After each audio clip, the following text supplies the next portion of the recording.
Сәлем достар, сіздермен Аида. Бүгін үй жағдайында адам ағзасына өте пайдалы және өте оңай дайындалатын гороховый сорпаны мультиваркада дайындайтын боламыз. Видеоны соңына дейін қарап, лайк басып, пікір қалдыруды ұмытпаңыздар. Бізге қажет заттар: ет, пияз, сәбіз, картоп, тұз, томат, қарабұрыш және горох.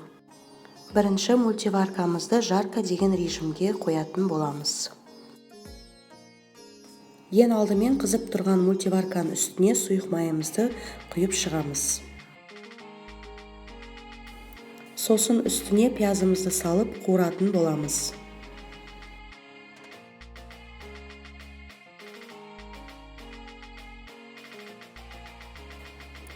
Міне пиязымызды қуырып болдық. Одан кейін үстіне алдын ала туралған сиыр етін саламыз. 20 минуттай қуыратын боламыз.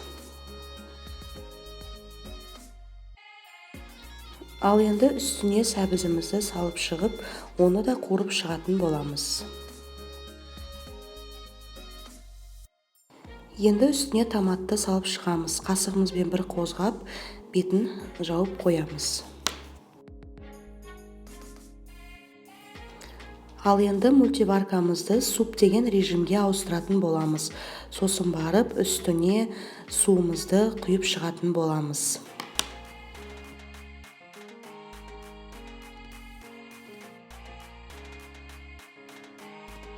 Суымызды құйып болғаннан кейін үстіне дәміне қарай тұз себеміз, дәміне қарай қара бұрышымызды сеуіп шығатын боламыз.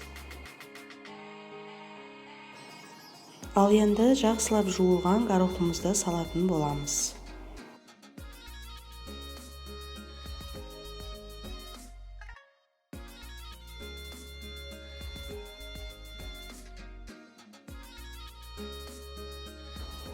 Енді үстіне картопымызды салып шығатын боламыз.